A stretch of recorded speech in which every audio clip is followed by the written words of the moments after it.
Fear the Walking Dead's newest episode just came out, and I just watched it, and here are my thoughts. First of all, hi to all the new subscribers. I appreciate you for joining the channel.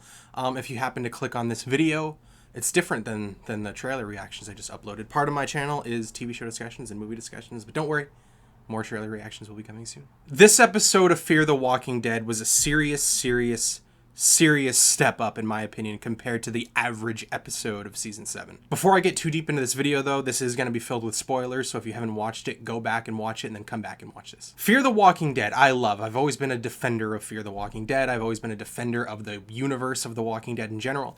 But this season of Fear the Walking Dead, I feel like, as most people feel, is a serious step down compared to how amazing season 6 was. When I watch season 7, pretty much every episode after the premiere, I was kind of bored. I was struggling giving it my full attention. As I was watching it, I'd look at my phone, I'd glance around, I'd pause every now and then and recalibrate my brain. This episode, I was not like that. I was hooked. I was on the edge of my seat. I was watching it.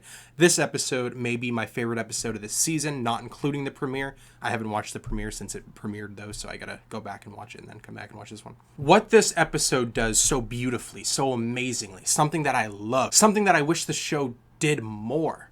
It felt like a Fear the Walking Dead episode. And I don't just mean it felt like a Fear the Walking Dead episode because obviously it's Fear the Walking Dead, so every episode of Fear the Walking Dead is Fear the Walking Dead. What I mean is that watching this episode felt as close to the first 3 seasons as the show has ever felt since the season 3 finale.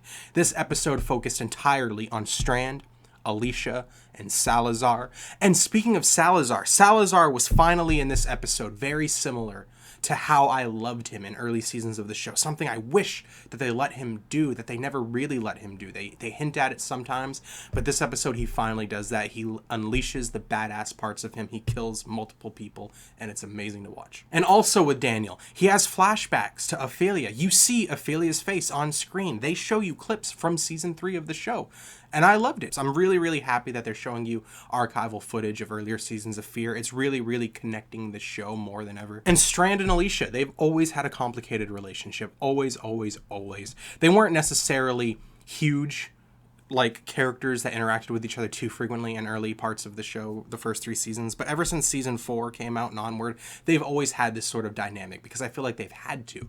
Everyone they've loved and everyone they knew and everyone they started the apocalypse with has come and gone. You know what I mean? They're all dead. Madison is dead.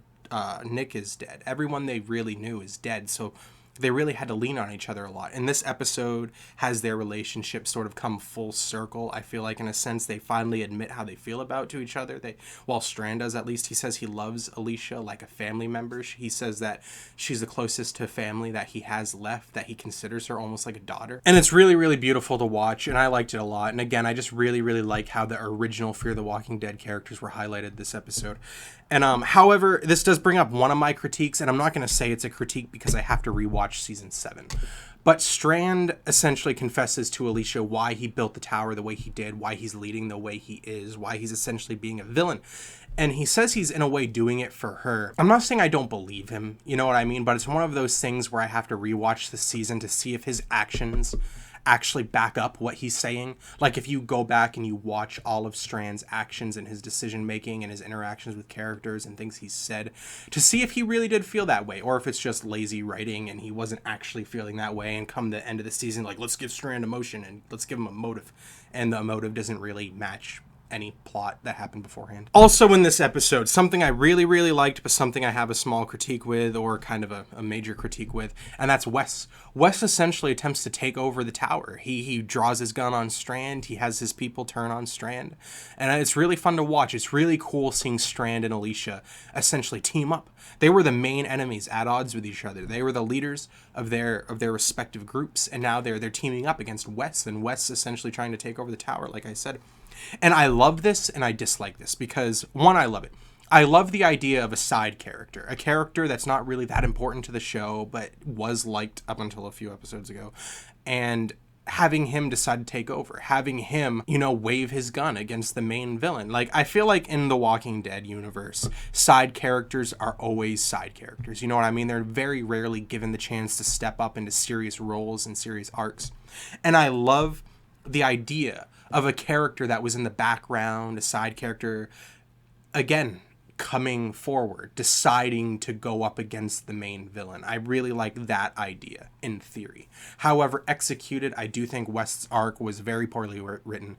I think that his motivations were not believable, and I know a lot of people feel that way. I just feel like Wes... And it's a shame because I really liked Wes when he was first introduced. I liked him a lot. In season 6, he was good. Earlier in this season, he was good. It's a shame that they just decided to write his character in such an unbelievable way. Now I want to talk about one of the highlights of this episode, something that I love and something that I hate. Near the end of this episode, Wes has his gun drawn on Alicia and Strand right after they have their heart-to-heart. Salazar comes in and he kills 2 of now Wes's men, and then Wes turns and shoots Salazar.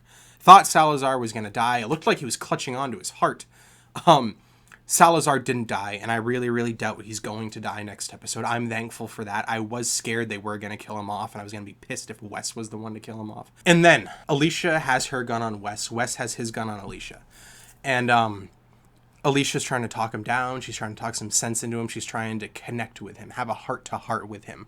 And before anything is resolved, Strand rushes Wes and puts his sword right through his chest, slams him against the wall, and kills him. And it was brutal. I loved it. It was realistic. It reminded me of earlier seasons of Fear the Walking Dead. I'm talking when Travis beat to death those 2 guys that caused Chris's death. I'm talking about when Madison used a hammer to kill Troy. It was brutal. I wasn't expecting it, but I loved it, and it felt realistic to me. And I applauded my TV. I was alone in my room. I felt pathetic afterwards, but I applauded my TV. I'm happy Strand did that. Something that upsets me, though, is Alicia. She was having a heart-to-heart with Strand. It seems like they were gonna, reconnect. And then at the end, when they were having their final showdown, Alicia says they were close, but then he ruined it by killing Wes. Like, give me a break, Alicia. Wes literally just shot Salazar. He was threatening to kill everyone. He was on a power trip, and Strand just saved your life. I do not believe that Wes was going to put his gun down. Now, maybe he would have. Alicia, maybe she was in the right to think that there was a chance. Like Madison said, nobody's gone until they're gone. However, from Strand's point of view, he loves Alicia. He claims to love her like family. He just watched Wes put a bullet right through Salazar's chest. There was no guarantee he was going to survive that, and he had a gun aimed at the only person that he said he considers family. I do not blame Strand in the slightest for killing Wes. I don't. I think that he, in his mind, was correct to do so. It's a tragedy. It sucks. It sucks for those involved, assuming it was real. I'm not saying it sucks for writing. I didn't really care for Wes this season. Which, again, sucks because I did like Wes a lot before this. I just think his writing was a bit bleh. Great tension this episode. I really don't know where the season is going to progress because it looks like the tower is about to burn down. Anyway, if you like this video, if you like Fear the Walking Dead, if you like anything in the Walking Dead universe, subscribe to the channel. I talk about all things Walking Dead related. I do TV show discussions, movie discussions, trailer reactions, and the channel is growing more and more every day. And I really, really appreciate all of you that have subscribed and all of you that have stuck around. We're almost at 100. That's really, really cool. Again, let me know what you thought about this episode. Is this season picking up for you? Is it not? Is it getting worse? Do you like the decisions the characters are making? Do you like the writing decisions? Let me know. And again, I hope you subscribe. Thank you for watching.